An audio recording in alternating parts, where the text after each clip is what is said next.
точно и мотото на конгресот, четвртиот конгрес на Зелената партија Дом во неделата беше зелените вредности и трајна визија. И тоа и беше идејата, да се осврнеме малку повеќе, да зборуваме за зелените вредности.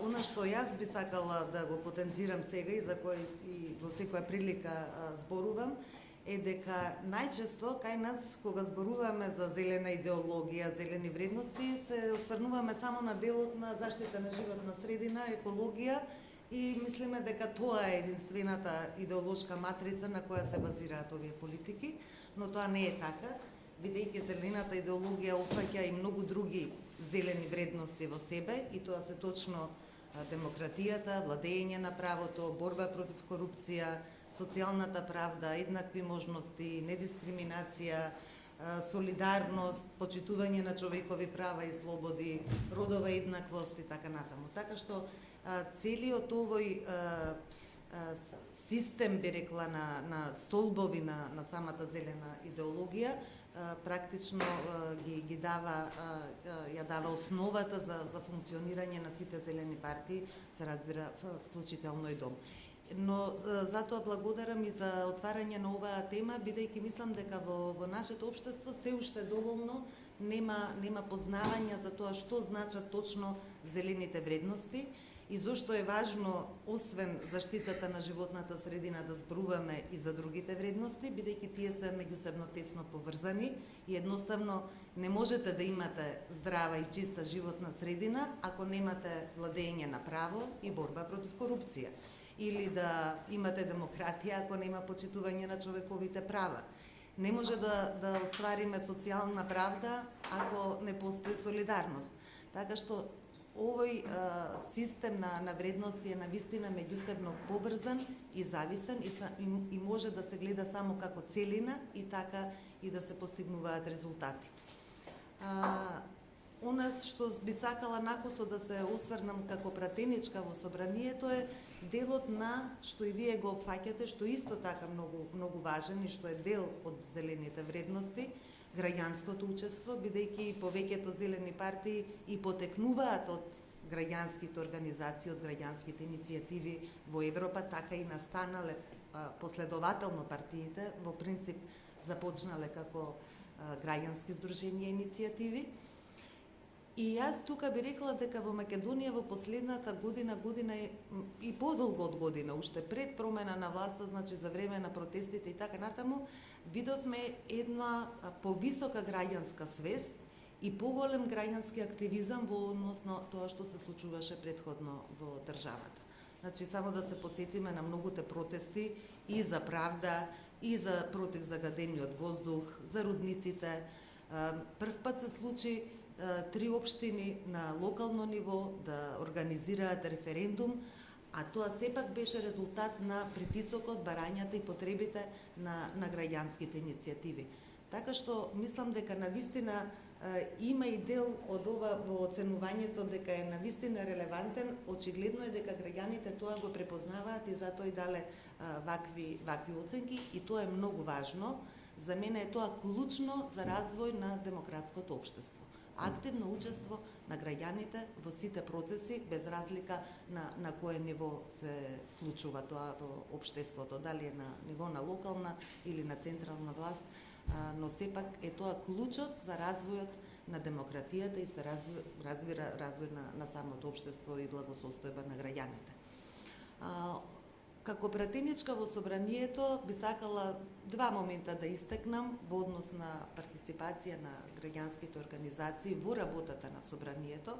Јас сум инаку координаторка на неформалната интерпартиска група за заштита на Охридскиот регион, пратеници пријатели на УНЕСКО, која ја формиравме практично веднаш после конституирањето на новиот состав на парламентот, во која учествува и колешката Ирена Стефовска, и практично ние во соработка плюс.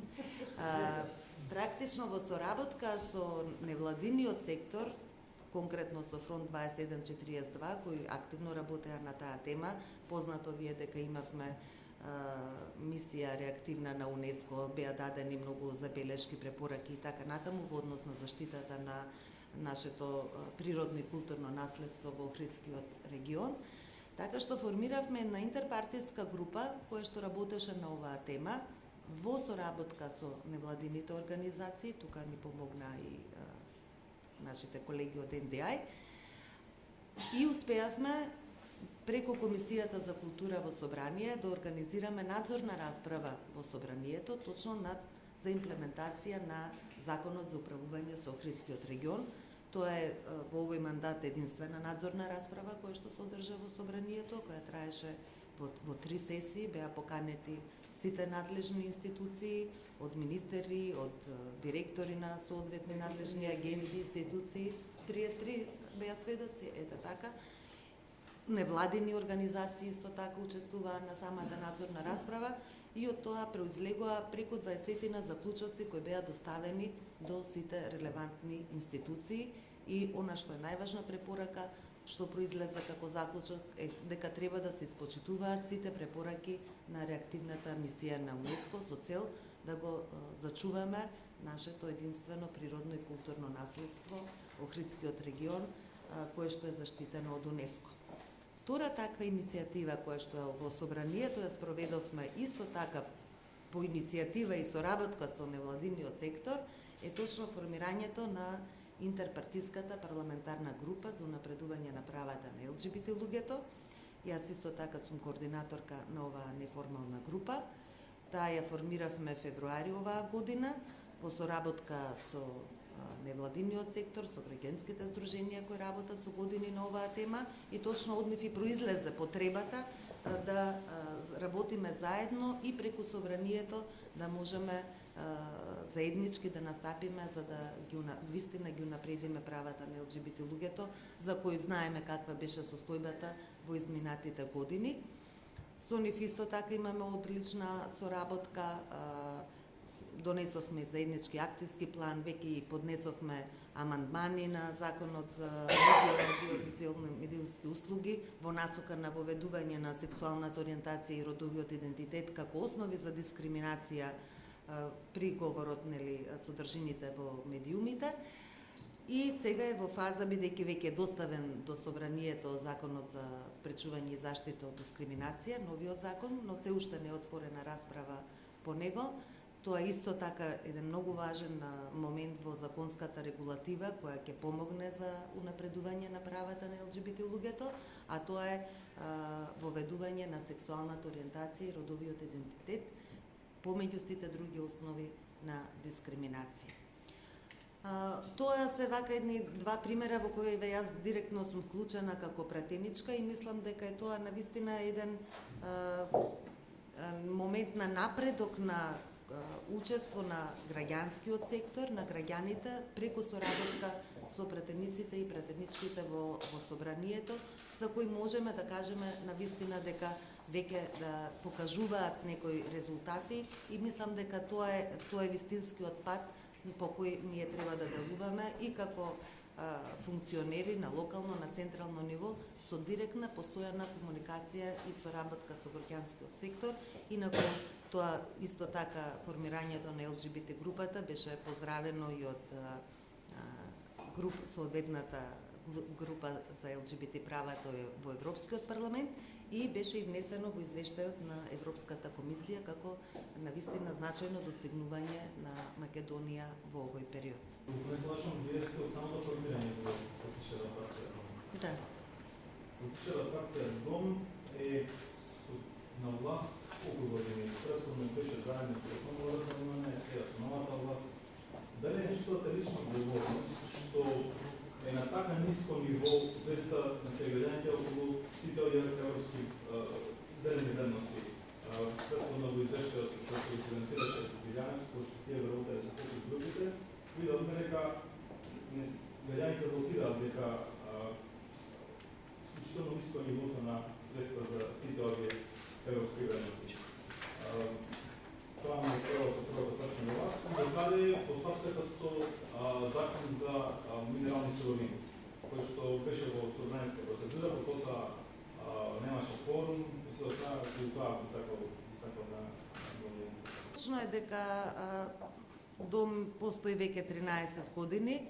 На почетокот не беше профилиран како зелена партија, тоа се случи после 2-3 години од постоењето, така што во изминатите години ние имаме јасна зелена идеологија и од пред 2 години, помалку од 2, сме и полноправна членка на Европската зелена партија, затоа што сме вреднувани од нив, ја поминавме целата таа кандидациона процедура од неколку години и сега сме полноправни членки таму со право на глас. Значи, го испуштивте само периодот дека Дом некои 2,5 години беше во опозиција, бидејќи Дом беше партија која значи од 2006 до негде 2014 и потоа до формирањето на новата власт бевме во опозиција. Како што знаете, Дом беше единствена партија практично која ја напушти тогашната коалиција предводена од ВМРО ДПМН заради незадоволство на членовите од реализирање на програмските заложби на Дом во таа коалиција и се разбира за членовите зборуваме и нашите симпатизери. Ќе останам и за вашите прашања. Така што тоа исто така беше нотирано во извештајот на Европската комисија дека е тоа значаен фактор кој помогнал во надминување на политичката криза и овозможување на демократските реформи во земјата. Тоа е што се однесува на Дом. Во однос на свесноста, еколошката свест кај граѓаните, јас мислам дека значително во изминатиот период оваа свест е зголемена. Јас, например, околу тие податоци не би се согласила со овие оценки 1-2, затоа што точно знам која беше еколошката свест пред 8-9 години и каква е сега. Пред 10 години беше, како да ви кажам, ние бевме подложени на исмејување кој ќе кажевме дека се зелени, оти тоа се подразбираше во еден друг негативен контекст. Апсолутно.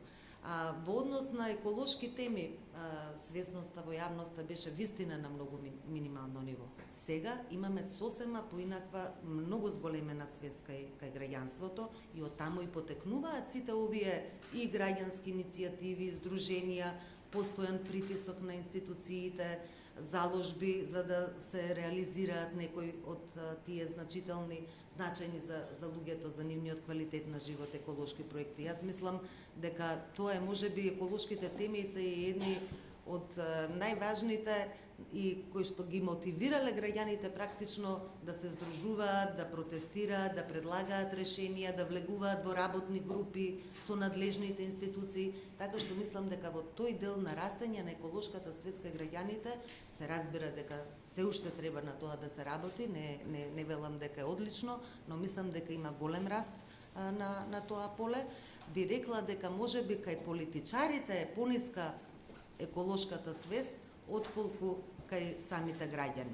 Но со притисокот и со барањата на граѓаните едноставно и надлежните институции ќе мора да одговорат и да испорачаат она што е потребно. Во однос на законот за минерални суровини, да, Дом е предлагач на тој закон, значи Пратеничката Поповска и јас го предложивме со поддршка на 11 пратенички и пратеници во собранието од коалицијата на СДСМ, независни пратеници. Законот стигна до една фаза после многу дискусии и во собранието и јавни дебати во медиумите, во пошироката јавност, до својот крај на процедурата, значи потребно е само уште да се стави на гласање за да се едноставно сите пратеници да се изјаснат, бидејќи на последната пленарна седница кога беше ставен на дневен ред, едноставно некои од пратениците ја напуштија салата и практично немаше кворум за да може да се гласа.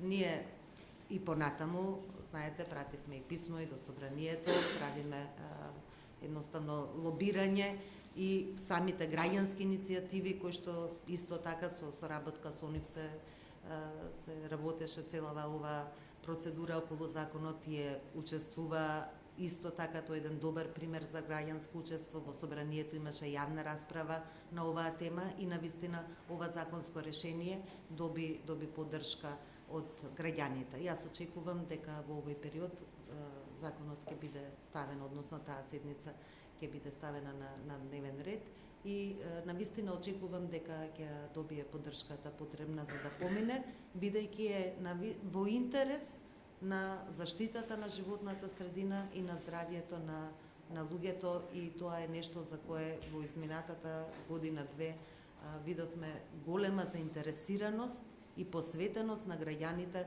особено од источниот и југоисточниот регион, кои што се најзасегнати од овој проблем, за да се заштити едноставно животната средина и нивното здравје во регионот каде што живеат и дополнително да се заштити и нивниот економски и социјален статус, бидејќи најголем дел од граѓаните во тие региони живеат од земјоделие, живеат од туризам, што е некомпатибилно практично со рударството, особено со рудници од отворен клоп кои користат цијаниди и сулфурна киселина.